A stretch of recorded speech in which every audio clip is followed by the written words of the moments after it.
Okay, let's talk about, 5 fundamentals of the timing of when you want to poach. When do you actually go? And, I'm going to start with the last kind of bullet point there, which is, what have you showed them so far? And really, poaching, in my philosophy is you've got to show the fake poach first. You've got to establish that before you actually start moving in the middle and trying to intercept balls going back cross court to your partner. And I'm going to do a little voiceover video coming up next here, but you really have to do this first. You have to show them some fake poaches to be able to find out some things, specifically their tendencies of how do they handle, let's say, that outside shot. In this case, it's Cliff with a forehand on the outside in the alley. How does he handle the backhand? So let's go ahead and take a look at this next voiceover video that I've got here for you. All right, let's talk about when do you actually want to, move into the middle, make a little sort of a diagonal movement towards the net in terms of trying to cut off this cross-court return here from your opponent. And, the big question I get is, what's the timing? I mean, when do you actually go so that this player has already committed to go cross court, and yet you still have enough time to be able to get over here to catch up to it?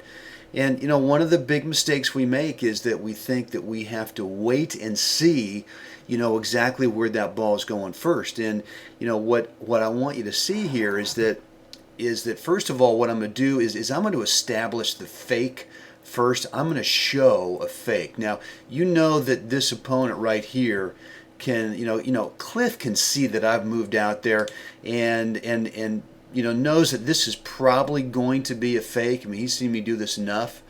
But the reality is that you have to show this first, because if you don't, if the only time you show movement is when you poach, then they're going to see it and it's just not going to work. You've really got to leave before your opponent makes contact. Now, here's the next point where I show a fake and he's probably thinking I'm still faking, and I'm already moving out there in the middle, and he's already committed. He's already committed to going cross court.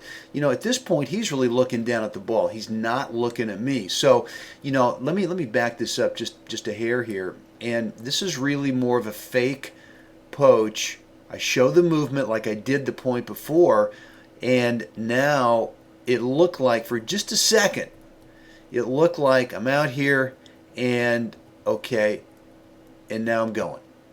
And so, what I want you to think is that you've got to move before your opponent makes contact, and the way you do that is by establishing that fake prior, and then you can go, and then that ball's available there for you. So, let's take this back and let me just talk to you kind of definition wise about what we're looking for here, and I'm going to take it back to the start of the video. Is that really what you've got to consider is your partner. Are they hitting a first serve or are they hitting a second serve? And if they're hitting a first serve, in theory, what's going to happen is their serve is going to get to the returner faster. All right, so if you're showing a fake or if you're actually going to poach, you're going to have to do that a little bit sooner than if it's a second serve. So you've got to know the tendencies of your partner. Do they hit a big flat first serve or do they hit a medium speed or whatever it is? And their second serve, do they kick it? Do they just push it? What's the speed? Because the speed is going to determine, when you're going to fake or when you're going to poach. And the other thing to consider is, where's your opponent standing when they receive serve? Well, most opponents stay back a little further on the first serve than they do on the second serve. So, combined with, let's say, medium pace first serve speed with an opponent that's, either on the baseline here as Cliff is or further back, well, that means that your movement's going to be a little bit later than if you've got an opponent who is standing, let's say, a foot or two inside the baseline, and you've got a partner who hits a first serve. Well, then that serve's going to get to the returner a lot quicker, which means that your movement will have to be sooner rather than that first situation that I just described.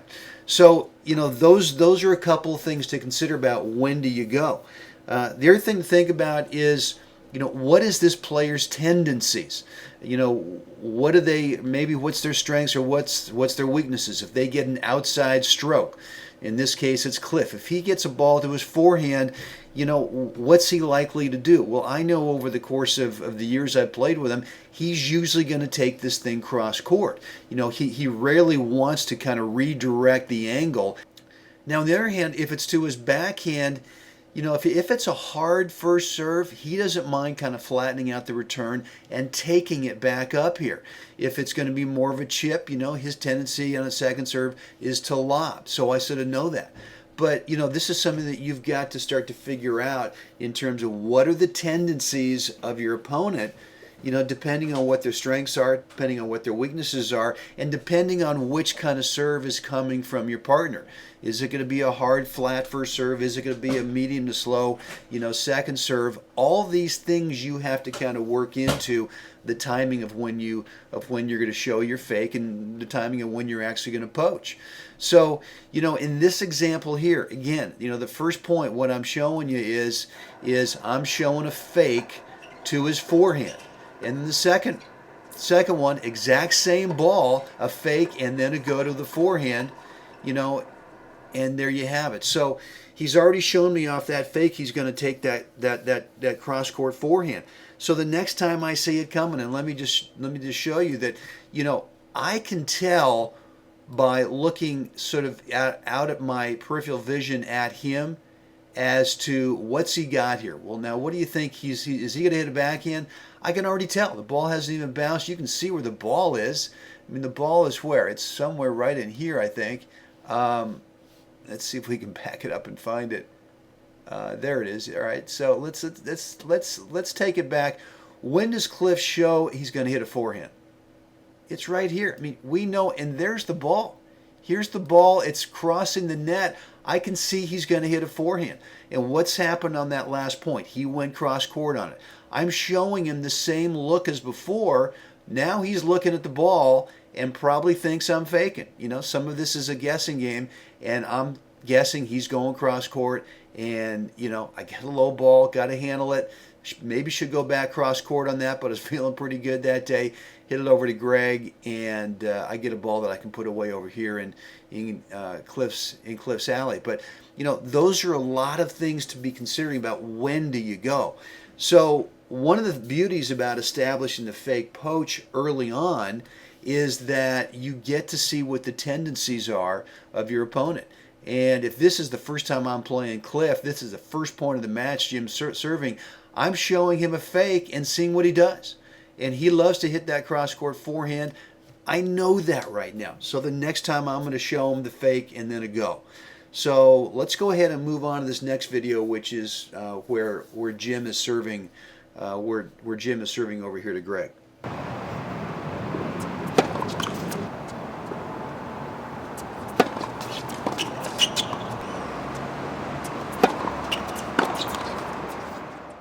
Okay, so let's look at this sequence in slow motion. This first serve by Jim actually goes in the net, but it gives me an opportunity to show something. And, I don't care that, Jim's missed his serve. I'm kind of glad.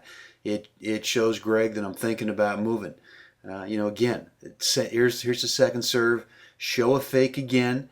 And, we end up playing out this point. Greg does a nice job of getting it back cross court. And here's the very next time that we, serve to Greg. I'm going to go ahead and show him some movement, get him kind of riled up. He goes for a big return and misses it. So I want you guys establishing that fake first.